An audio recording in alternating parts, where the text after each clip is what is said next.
The driver pulled the knife out slowly.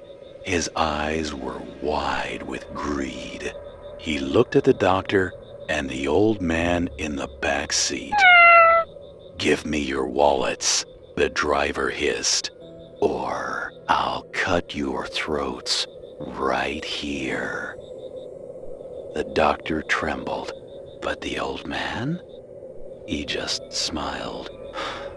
"You can't kill what's already dead, son. Tonight, the predator becomes the prey." My name is Dr. Harris. I'm a country doctor in upstate New York.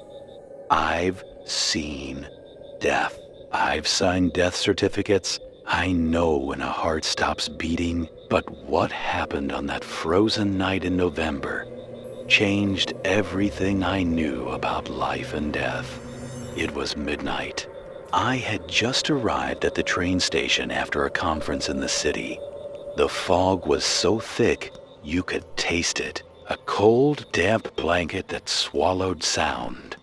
I needed to get back to Blackwater Creek, but the station was deserted.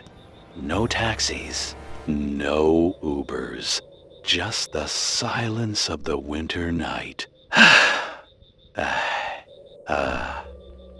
You just have to believe in us in the way. Then I saw a light. A pedicab. One of those bicycle rickshaws emerged from the fog. The driver was hooded, his face hidden in shadow. "Hey! Can you take me to the creek?" I shouted. The driver nodded without speaking. "It'll cost you double." A gruff voice came from under the hood. "Fine," I said. "Just get me home." I was about to climb in when I felt a hand on my shoulder. I jumped. Standing next to me was an old man. He looked to be in his 70s, with silver hair and kind eyes, but he was wearing a thin, white cotton shirt. No coat, no scarf. In freezing temperatures. "Going to Blackwater?" he asked softly. "Mind if I share the ride?" I looked at the driver. He shrugged. "Hop in," I said. "You'll freeze to death out here." The old man smiled, a sad, distant smile, and climbed in next to me. As we rode, the silence was heavy. The only sound was the clack, clack, clack of the bike chain. I looked at the old man. His skin was pale, almost translucent. "Aren't you cold?" I asked. He didn't look at me. He just stared ahead into the fog. "The cold can't touch me anymore, doctor." I shivered. Maybe he was senile. Or maybe he was just tough. We rode past the old iron bridge, heading towards the riverbank. That's when the driver stopped. We weren't at my house. We were at the desolate edge of the river. "Why are we stopping?" I asked. The driver got off the bike. He turned around and pulled down his hood. His face was scarred and cruel. His eyes were bloodshot. He reached into his jacket and pulled out a hunting knife. "End of the line," the driver spat. "Wallets, watches, phones, now."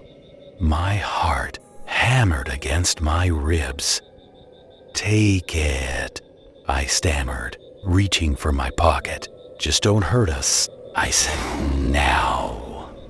The driver lunged forward, waving the knife inches from my face. I froze. I was going to die here, over $50 in my wallet. But the old man next to me didn't move. He didn't blink. He just sat there, calm as a statue.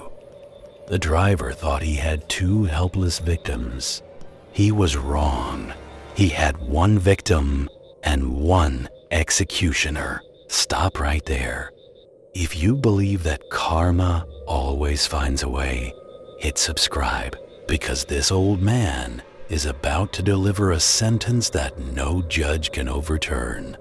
Let's watch the judgment. The driver turned his knife toward the old man.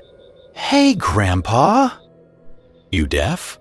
Empty your pockets." "I warned you once," the old man said. His voice wasn't weak anymore.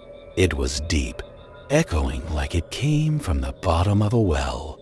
"I told you to leave this life of sin, but you didn't listen." The driver laughed. A cruel, barking laugh. "You preaching to me? I'll gut you like a fish." The driver lunged. He thrust the knife straight at the old man's chest. I screamed, "No!" But there was no impact, no blood. The knife went through the old man like he was made of smoke. The driver stumbled, losing his balance. He looked at his knife, confused. "What the?" The old man stood up. He seemed taller now. His shadow stretched long and dark over the water. The old man reached out a hand. He didn't touch the driver. He just held his palm open. "You took my daughter from this world. You drowned her in this river for a necklace." The driver's eyes widened in recognition. "You know you're dead. I killed you too. And now we wait for you." The old man clenched his fist. The driver gasped. He dropped the knife. He grabbed his chest, clawing at his heart. "I can't breathe." Blood started to trickle from the driver's eyes, then his nose, then his ears. It was like his insides were being crushed by an invisible pressure. He fell to his knees, then face first into the frozen mud. Dead. Silence returned to the riverbank. I was shaking so hard my teeth rattled. The old man turned to me. The anger was gone from his face. He looked kind again. "I'm sorry you had to see that, Doctor."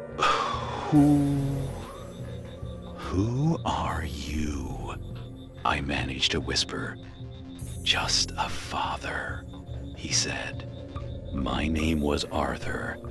That man killed my daughter 3 years ago. The police couldn't find proof, so I took matters into my own hands." "But you died?" "I couldn't live without her, so I came to the river to be with her." He pointed toward the black water. "She's waiting for me." The old man turned and walked toward the river. "Wait! You'll drown!" I shouted. He didn't stop. He walked right into the freezing water, ankle deep, waist deep, neck deep. He turned back one last time. "Go home, Doctor. The road is safe now." Then he went under.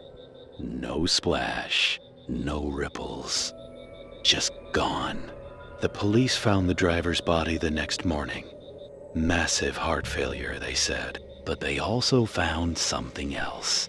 In the trunk of his pedicab, hidden under the seat, was a silver necklace. It belonged to Arthur's daughter. I never take rides from strangers anymore. And sometimes, when I pass Blackwater Creek at night, I see 2 faint lights bobbing in the water. One big, one small. A father and daughter finally at peace.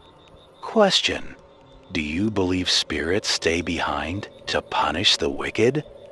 Or is it just a story we tell ourselves? Tell me in the comments. I am David, and this is Pure Dread Stories. Until next time, pay the toll.